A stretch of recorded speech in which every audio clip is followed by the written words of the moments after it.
Close your eyes and listen. This is not the sound of nature. It is the rhythmic, bone-shaking roar of 10,000 steam engines. It is a sound that humanity had never heard before the year 1850. Imagine standing on a bridge in the heart of northern England. It's noon, but you can't see the sun. The sky is a bruised, suffocating purple choked by the thick, oily breath of 500 brick chimneys. Below you, the river doesn't flow with water. It flows with a black chemical ink bubbling with the waste of 1,000 factories. In this moment, you aren't just in a city. You are inside a machine called Manchester. In 1750, this was a quiet market town of 20,000 people. One lifetime later, it has exploded into a soot-stained titan of 300,000. It didn't grow, it erupted. It invented the modern world by accident, and it paid for that invention in blood, lungs, and the shortened lives of children. This is the story of the workshop of the world, a place where wealth reached the heavens while the people who built it lived in the dirt. But before we look at the gold, we must look at the grease. We must look at how one small town changed the DNA of human existence forever, and why for many that change felt like the end of the world. To understand the 1850s, we have to understand the madness of the acceleration. History usually moves at the speed of a horse or a sail. For thousands of years, that was the limit. But then, Manchester broke the limit.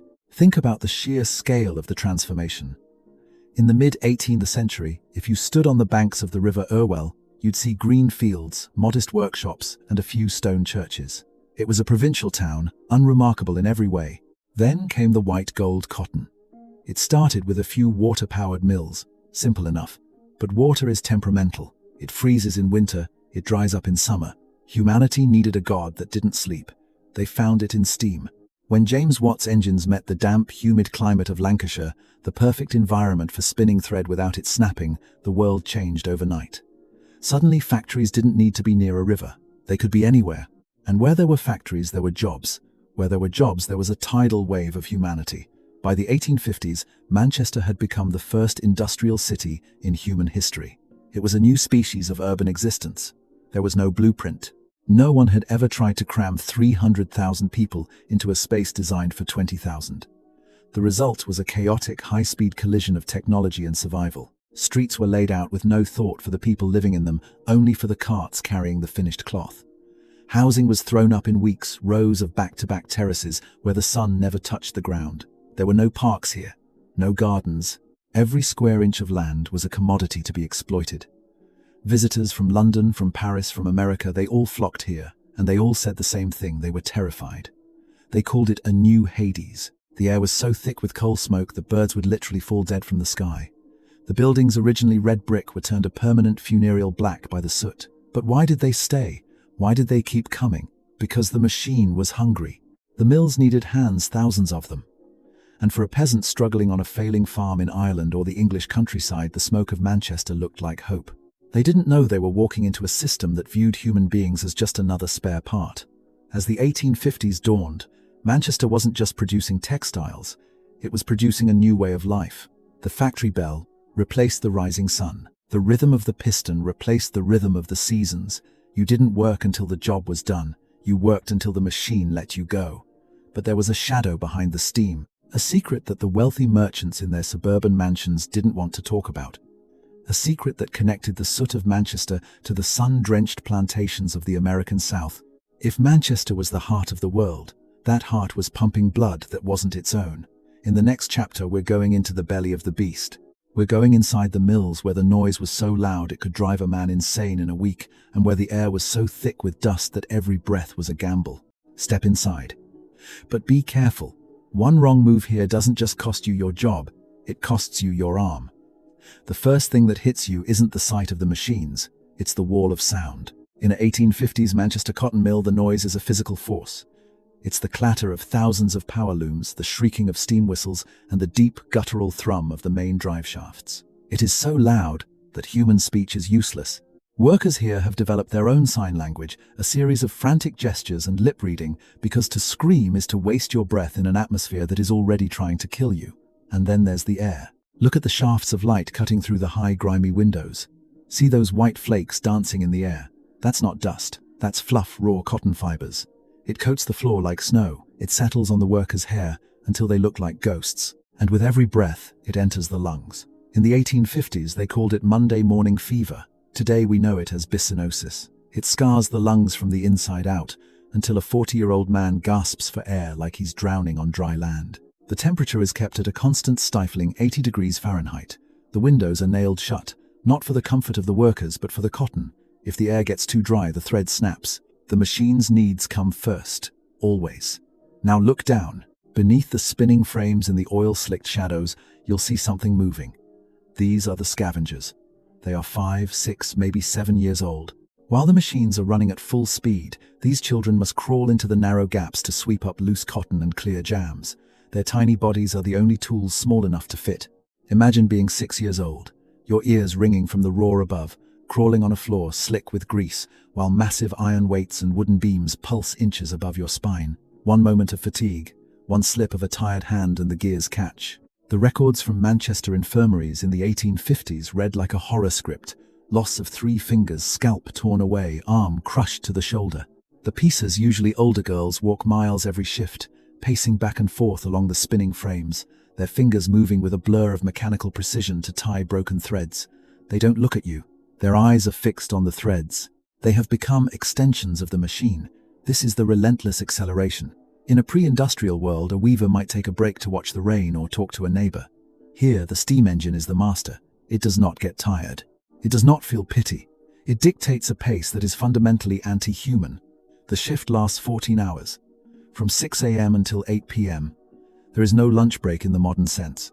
You eat while you work, shoving a piece of oatcake into your mouth with hands covered in machine oil and cotton dust. If you are late, you are fined. If you fall asleep at your machine, you are beaten. Why this brutality? Because Manchester is in a race. It is racing against the clock, against French competitors, and against the bottom line. The mill owners, the cotton lords, live in sprawling estates in Victoria Park, far from the noise.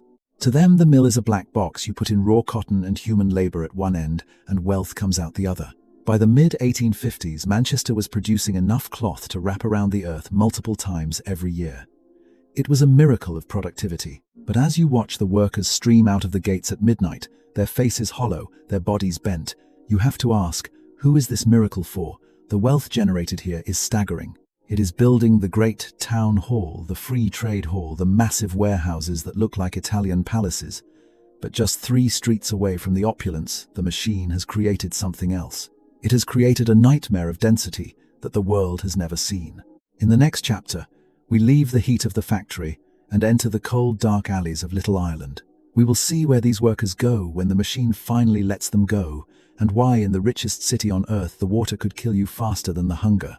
In the 1850s, Manchester was a city of 2 worlds, separated by only a few hundred yards, but light years apart in reality. If you walk down Mosley Street, you see the triumph of the Victorian age. Massive, soot-stained stone buildings, banks that look like fortresses, and the Royal Exchange, where millions of pounds in cotton contracts change hands every day. This is the Golden Heart. But as you walk south toward the Medlock River, the air changes. The smell of expensive tobacco and coal smoke is replaced by something else, something putrid. Welcome to Little Ireland. This is where the machine vomits its workers at the end of the day. Because the city grew so fast, exploding from a town to a metropolis in one generation, there was no time for sewers. There was no time for clean water. There was only time for profit. The housing here is built back to back. Imagine rows of brick houses sharing a rear wall with no windows in the back and no through ventilation. Between these rows are narrow dead-end courts where the sun never reaches the cobbles. Look closer at the ground. There are no toilets here. Instead, there are privies, communal outhouses shared by dozens, sometimes hundreds of people.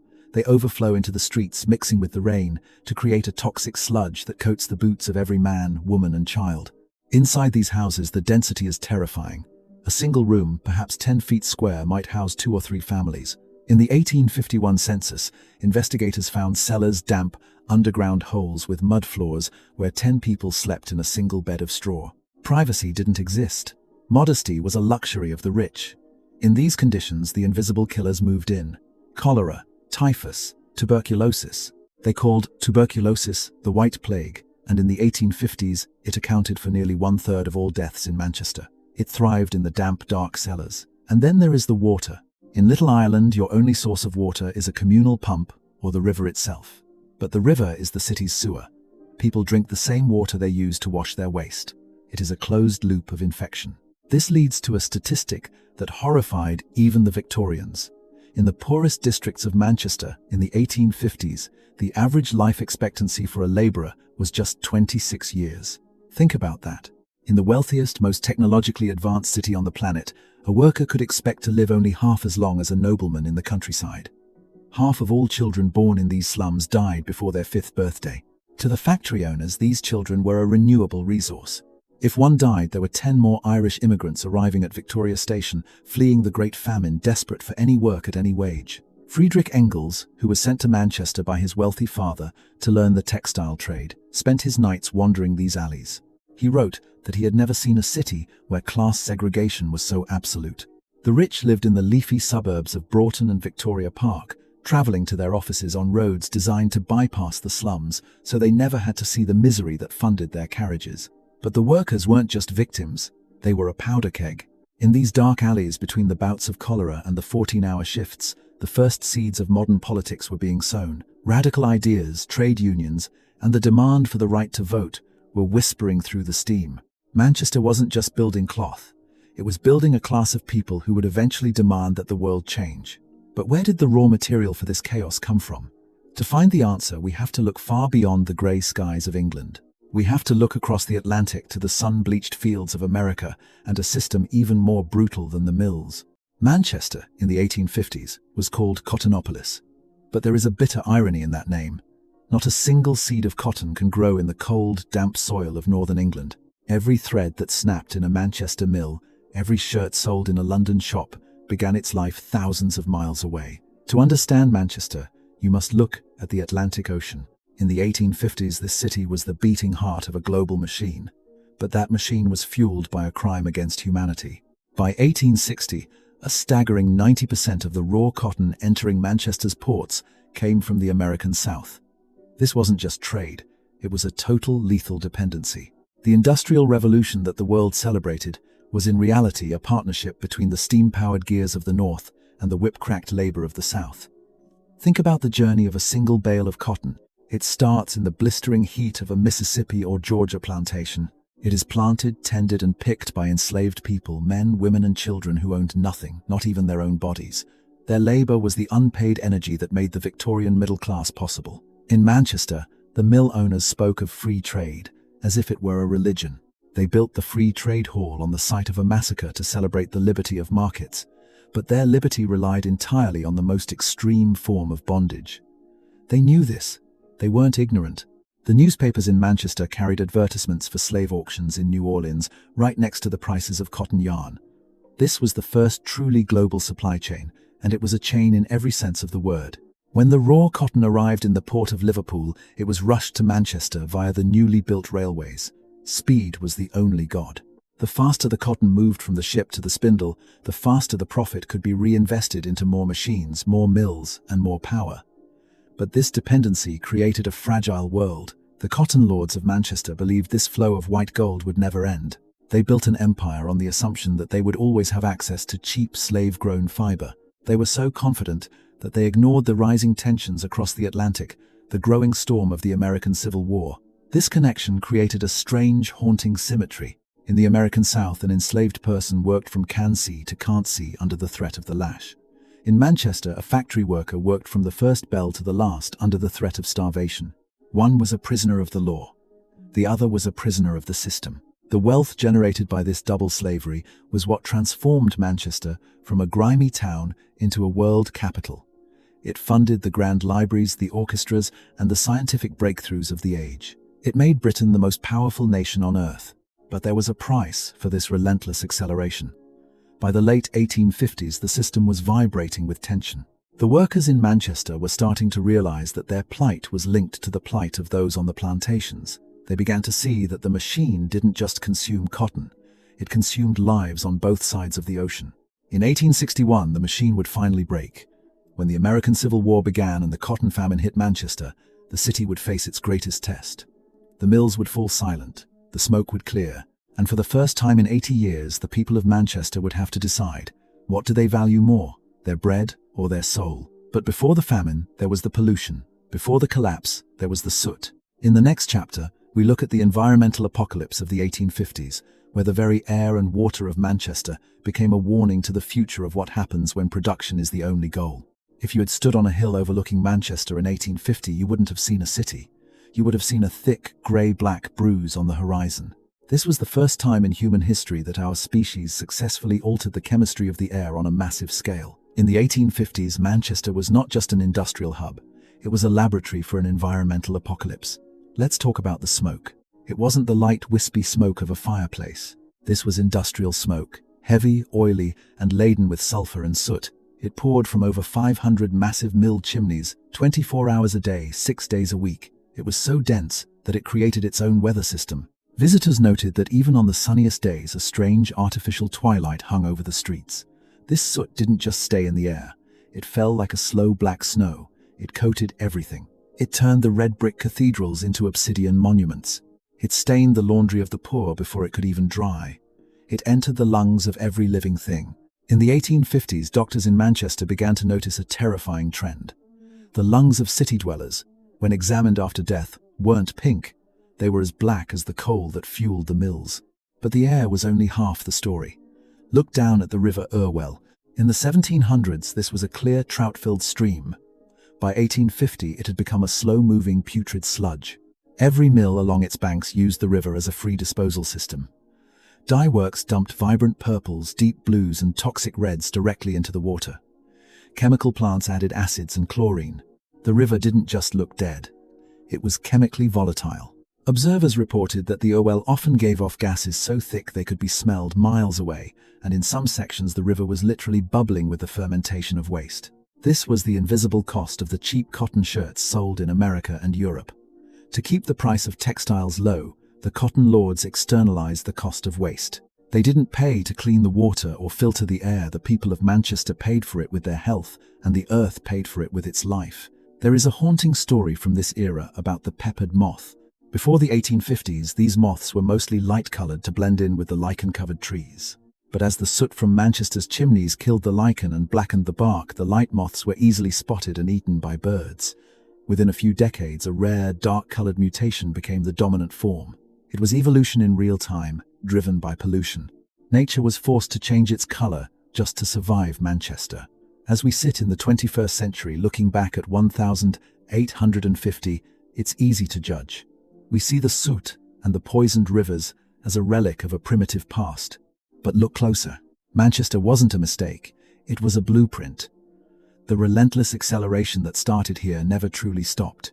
It simply moved. Today, the soot and the sulfur have shifted to other parts of the world, to the massive industrial zones of Asia and South America. The black lungs of the 1850s weaver have become the smog-filled days of our modern megacities. Manchester, in the 1850s, was the first warning. It was the moment humanity proved it could dominate nature, but also the moment we realized that nature doesn't go away. It just absorbs our poisons until it can't anymore. The wealthy residents of Manchester tried to escape. They built their mansions further and further out into the countryside, chasing the retreating clean air. But they couldn't escape the social consequences. You can't build a city that treats the earth and the people like disposable parts without eventually facing a reckoning. And that reckoning was coming. Not from a cloud of smoke, but from a whisper in the slums. A whisper of revolution of rights, and of a radical new idea that a human life is worth more than a bale of cotton. In our final chapter, we see how the machine finally slowed down. We'll witness the Great Famine, the rise of the unions, and the birth of the Manchester we know today. But most importantly, we will answer the final question: was it worth it? By the 1860s, the machine that was Manchester hit a wall. It was called the Cotton Famine. When the American Civil War broke out, the supply of slave-grown cotton vanished almost overnight. The silence that followed was terrifying. For 80 years, the sound of Manchester had been the sound of production. Now the mills were cold. Hundreds of thousands of workers were thrown into the streets, not because they were tired, but because the global supply chain had snapped. It was the first modern industrial depression.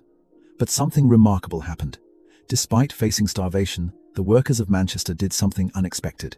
They met at the Free Trade Hall and passed a resolution supporting Abraham Lincoln and the abolition of slavery. They chose to suffer hunger rather than support the system of bondage that fed their machines.